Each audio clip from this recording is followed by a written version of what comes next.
En este lugar se baila salsa, merengue y reggaetón. El plato nacional es el arroz con habichuelas y el idioma principal es el español. Puerto Rico es culturalmente tan latinoamericano como cualquier otro país de la región. Sin embargo, la isla es un territorio que le pertenece a Estados Unidos desde hace más de 120 años.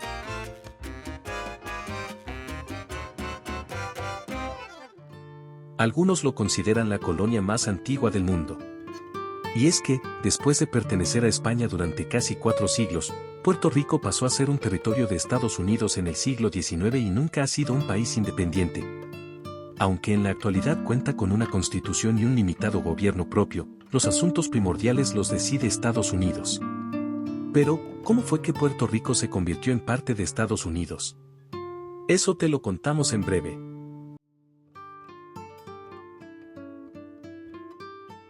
Primero debemos hacer un repaso histórico y ver qué ocurría justo antes de que Estados Unidos invadiera la isla. A finales del siglo XIX, el Imperio Español se encontraba en decadencia. Tras haber sido la potencia con más colonias en América durante casi 4 siglos, en el continente solo le quedaban Cuba y Puerto Rico. Al tiempo que esto ocurría, Estados Unidos emergía como una potencia mundial. Pues para la época, la isla había vivido varias revueltas independentistas que se habían enfrentado al ejército español. Pero el punto de quiebre de esta historia, el suceso que lo cambió todo, ocurrió en la otra isla caribeña, Cuba. En 1898, una lucha armada por la independencia arrastró a su población a un conflicto interno violento. Lo que sucedía atrapó la atención de Estados Unidos, que vio en el conflicto cubano una amenaza para sus intereses en la región. Y esto generó tensión entre Estados Unidos y Madrid. Así que hasta ahora tenemos un imperio en declive, el poder emergente y 2 colonias marcadas por conflictos internos. En febrero de 1898, el extraño hundimiento de un buque de guerra estadounidense en la bahía de La Habana, llamado el acorazado Bean, llevó a Estados Unidos a declararle la guerra a España. Hoy en día, lo ocurrido con el buque sigue siendo un misterio y así lo califica, incluso, la literatura oficial estadounidense. Aún se desconoce a ciencia cierta quién fue el responsable de su hundimiento, en el que murieron 260 personas.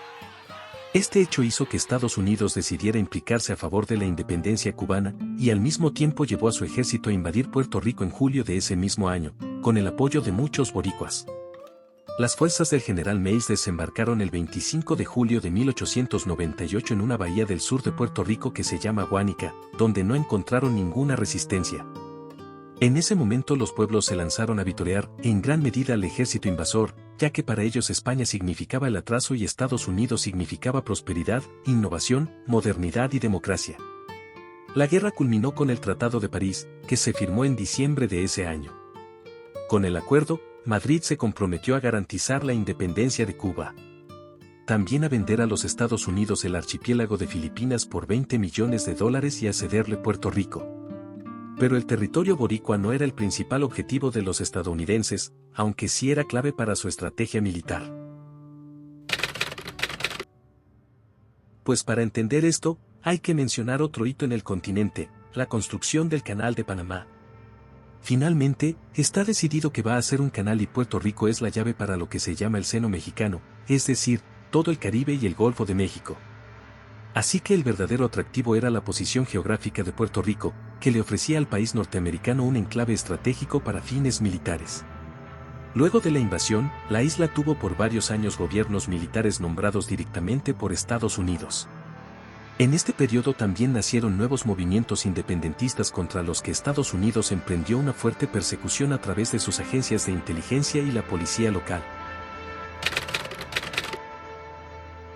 En 1940, la ley de nacionalidad le otorgó la ciudadanía estadounidense a todos los nacidos en la isla, aunque previamente otra ley les había concedido este derecho a la mayoría de ellos. En 1952, Estados Unidos autorizó a los isleños redactar su propia constitución y les permitió tener un gobierno local, llamado Estado Libre Asociado. Bajo este sistema pueden administrar algunos asuntos internos, también elegir a un gobernador, un poder legislativo y establecer un sistema judicial. Sin embargo, el control de sus fronteras, sus relaciones internacionales y su defensa son responsabilidad de Estados Unidos. Los puertorriqueños también carecen de otros derechos si residen en la isla. No pueden votar en las elecciones presidenciales y su representante ante el Congreso de Estados Unidos tampoco tiene voto. En años recientes, el debate del estatus político ha tomado auge tanto en Puerto Rico como en el Congreso estadounidense. Estas discusiones son impulsadas por el deterioro fiscal y la poca atención que recibió Puerto Rico por parte de Estados Unidos en 2017, cuando el huracán María devastó parte de la isla. A nivel local se han realizado varios referéndums para consultar qué prefieren los puertorriqueños, aunque ninguno ha sido vinculante con el gobierno federal, por lo que sus resultados no han sido respetados. En el último censo, realizado en 2020, la opción de que Puerto Rico se convierta en un estado de Estados Unidos fue favorecida, aunque la votación fue cuestionada por la baja participación electoral. Este fascinante viaje a través de la historia de Puerto Rico revela la compleja relación entre la isla y Estados Unidos. Desde sus raíces culturales profundamente latinoamericanas hasta su estatus político actual como un Estado libre asociado, Puerto Rico ha experimentado una historia marcada por la influencia geopolítica, la guerra, la invasión y la lucha por la independencia. La actual situación política, con Puerto Rico como un Estado libre asociado, plantea cuestionamientos sobre la autonomía real de la isla. Aunque cuenta con una constitución y un gobierno propio limitado, aspectos clave como defensa y relaciones internacionales siguen bajo la jurisdicción de Estados Unidos. El debate sobre el estatus político de Puerto Rico continúa, alimentado por referéndums locales y la creciente conciencia de la falta de representación plena. Las consecuencias del huracán María en 2017 y la crisis fiscal han intensificado estas discusiones, elevando la necesidad de una resolución clara sobre el futuro de Puerto Rico y su relación con Estados Unidos.